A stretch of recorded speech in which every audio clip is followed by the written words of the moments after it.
Hai guys, welcome back to my channel. Apa khabar semua? Cikgu harap semua pun sihat-sihat, tenang dan ceria sentiasa. Alhamdulillah kita dapat berjumpa lagi. Untuk video kali ini kita akan membincangkan geografi tingkatan 3 yang bertajuk pengaruh persekitaran fizikal terhadap kepelbagaian tumbuh-tumbuhan semula jadi dan hidupan liar. Bab 3, geografi tingkatan 3. Sebelum kita teruskan, kepada yang masih belum subscribe, mohon subscribe channel cikgu ni dan cikgu akan teruskan dalam membuat video-video geografi seterusnya, insya-Allah. Tanpa melengahkan masa, jom kita teruskan. It's time to learn geography. Okey, kita teruskan. Ini adalah tajuk kita hari ini, insya-Allah, iaitu pengaruh persekitaran fizikal terhadap kepelbagaian tumbuh-tumbuhan semula jadi dan hidupan liar. Di dalam topik ini kita akan membincangkan mengenai apakah faktor-faktor yang mempengaruhi tumbuhan semula jadi dan hidupan liar. Okey. Seterusnya kita akan detail membincangkan faktor tersebut. Yang pertama adalah bentuk muka bumi. Ini juga terdapat faktor kedua iaitu saliran. Seterusnya faktor seterusnya adalah tanah. Okey, dan faktor yang terakhir adalah iaitu iklim. Okey, boleh guys? Sebenarnya bagi cikgu lah kan, topik ini tidak membincangkan berkaitan dengan Malaysia, di mana ia membincangkan tentang kepelbagaian tumbuhan semula jadi dan hidupan liar di dunia. Di dunia, skop yang luas guys. Okey, insya-Allah cikgu akan permudahkan. Okey, kita teruskan dengan subtopik yang pertama iaitu faktor-faktor persekitaran fizikal. Apakah faktor tersebut? Antaranya adalah bentuk muka bumi, saliran, tanah dan iklim. So kita akan teruskan dengan bentuk muka bumi.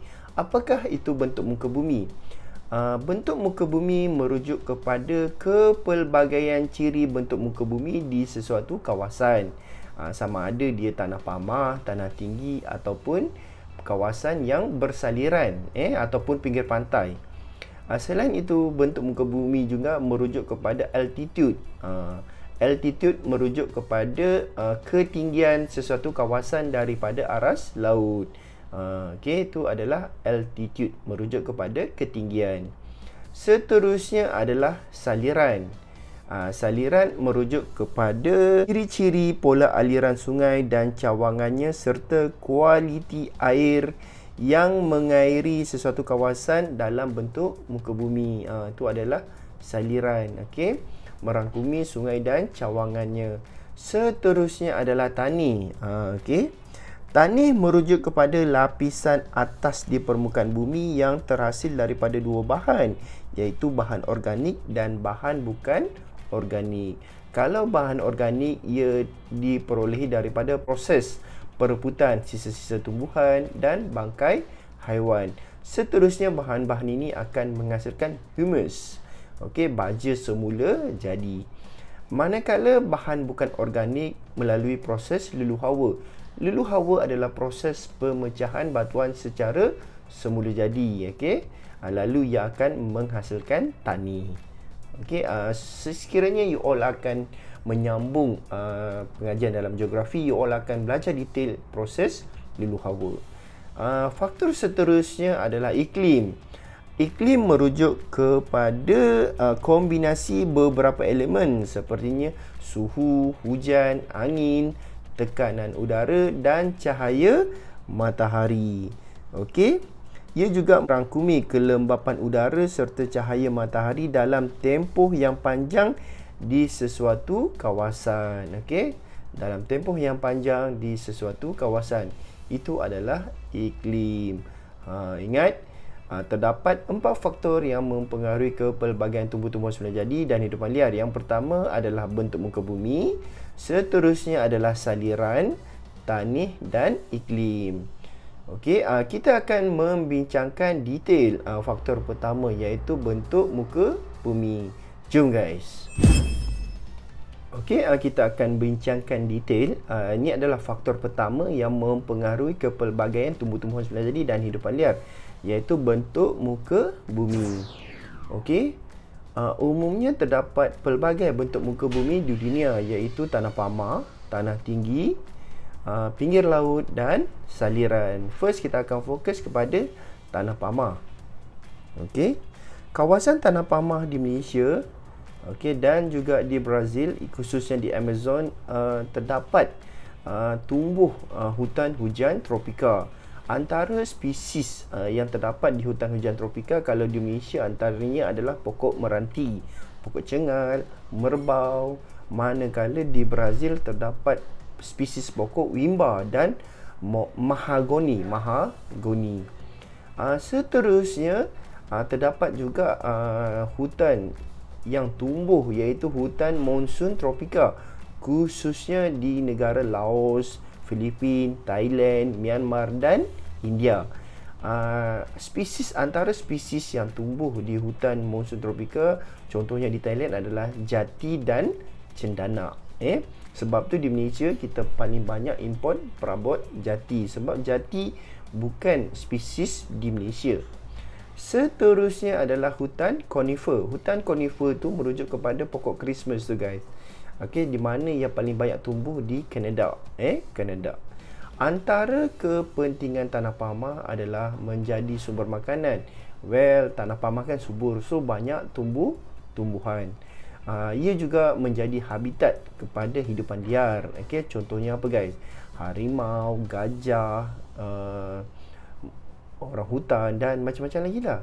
Antara contoh tanah pamah yang terkenal di dunia adalah, yang pertama adalah dataran Manchurian, iaitu berada di China. Seterusnya adalah lembangan Kongo di Afrika, lembangan Ganges Brahmaputra di India, lembangan Murray di Australia dan dataran Siberia Barat di Rusia.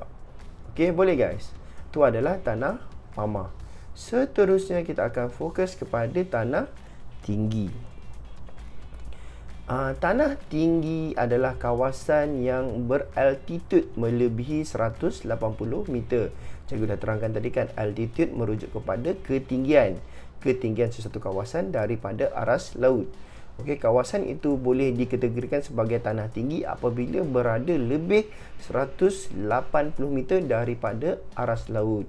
Di mana tumbuh-tumbuhan di kawasan tinggi, di tanah tinggi adalah berbeza mengikut ketinggian. Antara spesies pokok yang terdapat di kawasan sini adalah maksud cikgu kriteria, iaitu pokok bantut, rendah dan renik. Antara contoh spesiesnya adalah pokok oak, laurel, palma, lumut dan kulam pair. Okey, apakah beza lumut dan kulam pair? Tengok gambar ni guys. Ini adalah lumut dan ini adalah kulam pair. Seterusnya, antara hidupan liar yang berada di kawasan tanah tinggi antaranya adalah serigala, tupai, kambing gurun dan ilama. You all tahu tak apa tu ilama? Binatang yang comel guys. Ini adalah ilama. Cikgu pun baru tahu, oh rupanya nama dia adalah ilama. Okey, seterusnya kita akan fokus bentuk muka bumi seterusnya, iaitu pinggir laut. Pinggir laut merujuk kepada kawasan pulau, pantai berpasir, pantai berlumpur ataupun paya air masin yang juga dikenali sebagai paya pakau.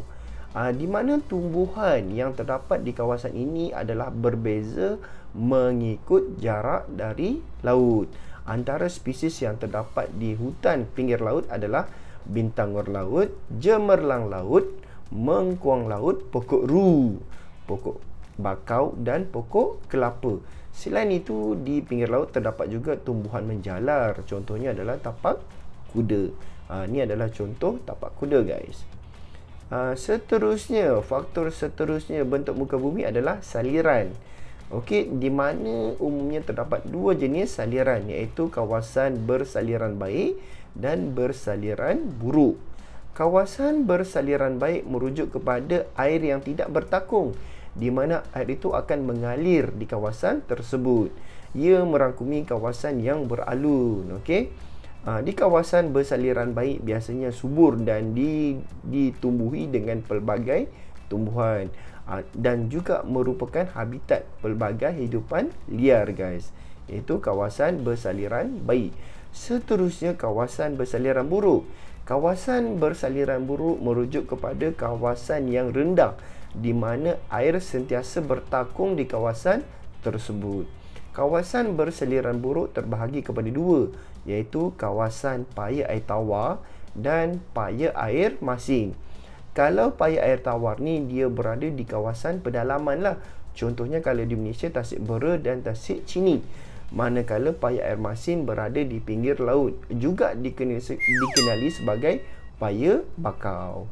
Okey, itu adalah secara ringkas tentang faktor bentuk muka bumi, iaitu tanah pamah, tanah tinggi, pinggir laut dan saliran. Boleh guys? Iaitu faktor tanih ya guys, faktor tanih. Okey. Okey, ini adalah antara jenis tanih yang terdapat di dunia. Kalau di Malaysia, biasa cikgu akan terangkan pasal tanih jenis laterite, alluvium, apa lagi, gambut kan. Sebenarnya terdapat pelbagai jenis tanih di dunia. Okey, kita fokus yang pertama, iaitu tanih jenis Chernozem. Okey, Chernozem. Umumnya tanah ini dilitupi dengan tumbuhan padang rumput hawa sederhana. Okey. Tanah hitam, tanah Chernozem biasanya berwarna hitam dan dilitupi dengan tumbuhan padang rumput hawa sederhana. Biasanya di kawasan ini mengalami iklim step. Iklim step merujuk kepada kawasan zon yang mengalami panas sederhana. Antara contoh negara yang mengalami iklim step adalah contohnya adalah Rusia di selatan dan negara Mongolia. Okey. Tanah jenis Chernozem merupakan tanah hitam yang terdapat di kawasan padang rumput yang mengalami iklim step. Contohnya di Siberia di selatan dan Mongolia. Sesuai untuk pertumbuhan rumput-rumput, bunga-bungaan dan tumbuh-tumbuhan renek. Pada musim sejuk, tanah akan membeku menyebabkan rumput-rumput di kawasan step mempunyai akar yang pendek. Contoh tumbuh-tumbuhan adalah black blue stream grass, buffalo grass, big blue stem grass, Swiss grass dan lain lagi lah. Contoh hidupan liar adalah badger dan antelope. Ini adalah contoh hidupan liar di kawasan tanah jenis Chernozem. Okey, boleh guys? Seterusnya adalah tanah jenis permafrost. Okey, tanah jenis permafrost. Tanah jenis permafrost terdapat di kawasan hutan tundra. Di kawasan tundra, iaitu iklim yang sejuk melampau. Okey. Tanah jenis permafrost merupakan tanah beku disebabkan suhu yang sejuk melampau. Tanah jenis permafrost adalah kurang subur, sejuk dan membeku sepanjang tahun dan menyebabkan hanya tumbuhan yang mempunyai daya tahan yang tinggi sahaja mampu hidup di kawasan tanah ini. Antara contoh tumbuh-tumbuhan adalah lichen, lumut kulampai, willow beech dan hulk. Contoh hidupan liar adalah beruang kutub, karibu, musang arktik, arnab arktik dan lemming. Ini adalah contoh lemming guys. Seterusnya adalah tanah jenis aridesol. Okey, aridesol. Aridesol merujuk kepada kawasan gurun panas yang dilitupi oleh tanah aridesol yang bermaksud tanah kering dan tandus. Aridesol merujuk kepada tanah kering dan tandus. Hanya tumbuhan yang mempunyai akar yang panjang untuk menyerap air dalam tanah sahaja mampu hidup di kawasan ini. Tanah pasir yang kering dan tandus menyukarkan pergerakan dan menjadikan hidupan liar di gurun panas kurang aktif, utamanya pada waktu siang. Contoh tumbuh-tumbuhan adalah pokok kaktus, pokok akasia dan pokok kurma. Manakala contoh hidupan liar antaranya adalah unta, rusa gazelle, musang fenix, tikus jerboa. Itu adalah contoh hidupan liar. Boleh guys? Okey, aridosol. Seterusnya adalah tanah jenis letosol. Okey, tanah jenis letosol. Tekstur tanah letosol adalah pelbagai bentuk, sama ada berpasir, liat atau lembap, serta ianya berwarna merah atau kuning. Itu adalah contoh tanah jenis letosol. Hutan hujan tropika dan hutan monsun tropika tumbuh dengan padat, tinggi dan mempunyai pelbagai spesies tumbuh-tumbuhan. Keadaan ini menyebabkan kedua-dua hutan ini menjadi habitat pelbagai jenis hidupan liar yang bergantung sepenuhnya kepada ekosistem hutan, sama ada sebagai tempat tinggal ataupun untuk mencari pelbagai sumber makanan. Contoh tumbuh-tumbuhan adalah pokok jati, cendana, mahogani, jelutong dan lain-lain lagi lah. Contoh hidupan liar adalah gajah, harimau, beruang, kancil dan macam-macam lagi. Okey, itu adalah tanah jenis letosol. Di Malaysia kita banyak tanah jenis letosol. Seterusnya adalah tanah jenis podzol. Okey, tanah jenis podzol. Tanah jenis podzol adalah nipis, berasid dan beku. Tumbuh-tumbuhan sebelah jadi yang tumbuh di kawasan ini mempunyai akar yang pendek dan tidak menerjah jauh ke dalam tanah. Tanah podzol yang nipis dan beku di bawahnya telah memudahkan hidupan liar bergerak mencari makanan. Pokok renik yang tumbuh di permukaan menjadi sumber makanan dan habitat pelbagai hidupan liar di hutan konifer. Tanah jenis podzol adalah hutan konifer. Konifer ni pokok Christmas tu guys. Antara contoh tumbuh-tumbuhan adalah pokok pine, cedar, beech, fir dan cypress. Manakala contoh hidupan liar adalah moose, elk, lynx, brown bear, beruang coklat tu. Terdapat juga harimau Siberia di kawasan hutan ini guys. Okey, iaitu tanah jenis podzol. Okey, seterusnya adalah yang terakhir adalah terra rosa. Okey, tanah jenis terra rosa merupakan campuran tanah liat dan pasir warna merah atau coklat kemerahan. Okey, tanah terra rosa menggalakkan pertumbuhan hutan Mediterranean yang terdiri daripada hutan bangkut dan juga hutan pokok tirus di kawasan tanah tinggi. Okey, tanah ini sesuai menjadi habitat pelbagai jenis hidupan liar. Contoh tumbuh-tumbuhan adalah rosemary, lavender, laurel dan pine. Contoh hidupan liar adalah serigala, rusa, landak dan helang. Ini adalah jenis tanah yang mempengaruhi hutan. Ingat lagi guys, yang pertama adalah Chernozem, tanah hitam. Seterusnya permafrost, hutan tundra. Seterusnya aridosol, iaitu gurun panas. Letosol, hutan hujan tropika. Podzol, hutan konifer. Dan yang terakhir adalah terra rosa di hutan Mediterranean. Contoh Mediterranean adalah negara Turki guys. Okey, faktor terakhir adalah iklim. Okey, boleh guys, kita teruskan iaitu iklim. Okey, di dalam faktor iklim kita akan lihat pelbagai jenis hutan, iaitu gurun panas, hutan monsun tropika, hutan Siberia, dan Laurentia. Ada empat. First kita akan pergi kepada kawasan gurun panas. Di mana kawasannya terdapat di gurun Arab, di gurun Arab, paling banyak di gurun Arab, dan juga taburannya berada di Asia Barat. Antara negaranya adalah Jordan, Iraq, Kuwait, Oman, Qatar, Arab Saudi. Itu adalah contoh. First kita akan tengok suhu dulu.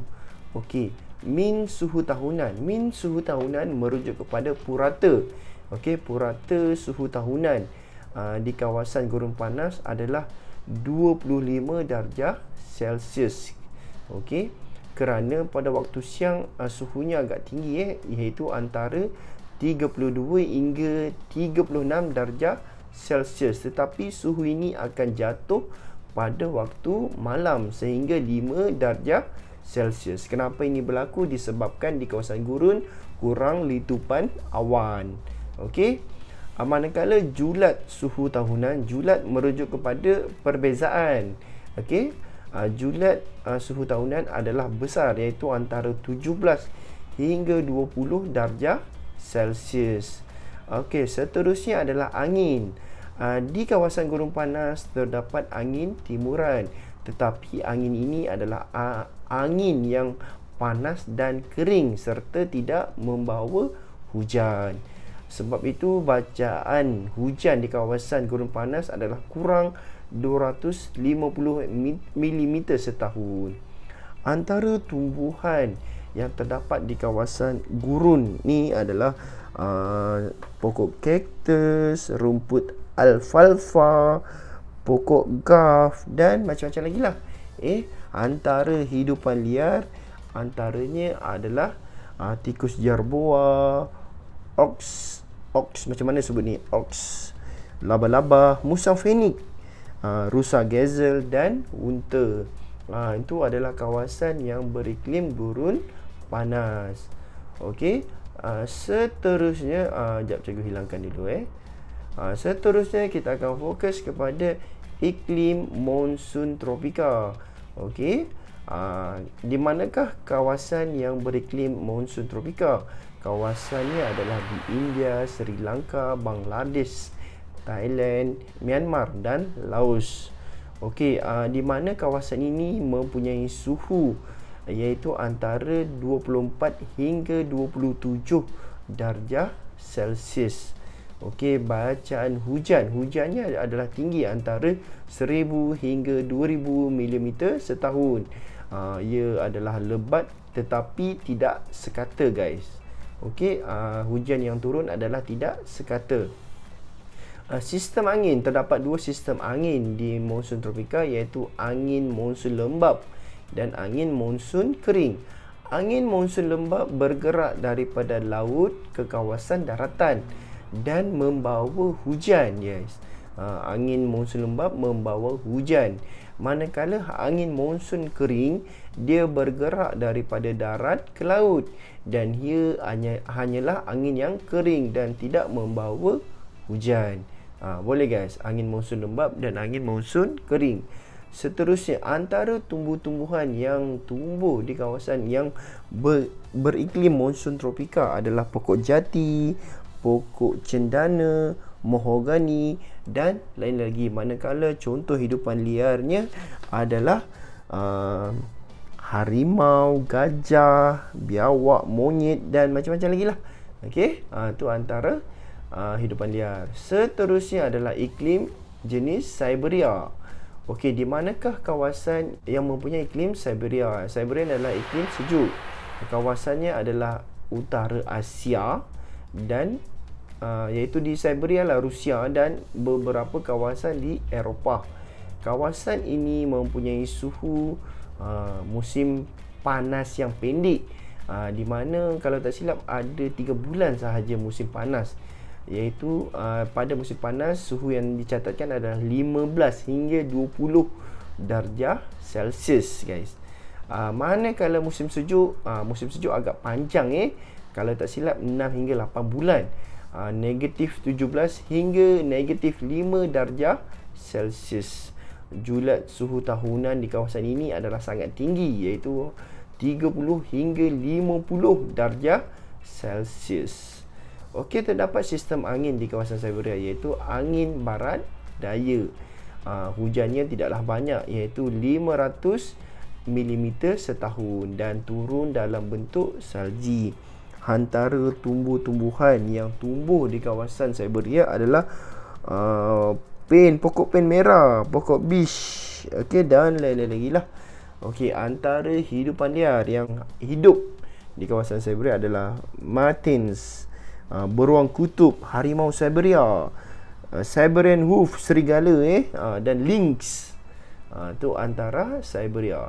Seterusnya yang terakhir adalah iklim Laurentia. Laurentia adalah iklim sejuk sederhana, contohnya di Korea Utara dan China Utara guys. Okey, tu cikgu dah sebutkan kan. China Utara, Korea Utara dan sedikit terdapat di Kanada, khususnya di kawasan timur Kanada. Di mana suhu di kawasan ini adalah min suhu tahunan antara 9 hingga 17 darjah Celsius. Okey, tu adalah min purata. Pada musim panas suhunya antara 21 hingga 26 darjah Celsius. Manakala pada musim sejuk -6 hingga 10 darjah Celsius.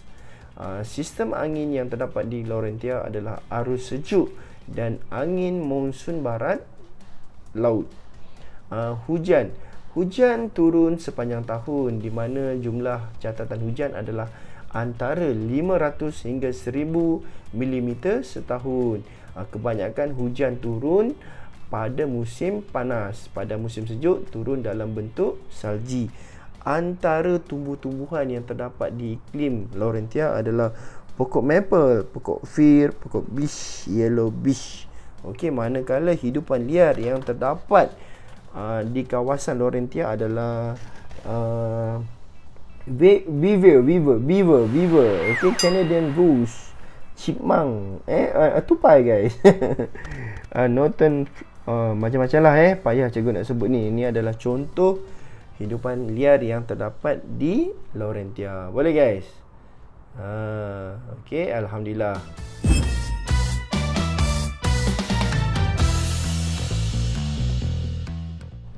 Alhamdulillah, kita telah mempelajari bab 3, iaitu pengaruh persekitaran fizikal terhadap kepelbagaian tumbuh-tumbuhan semenjadi dan hidupan liar.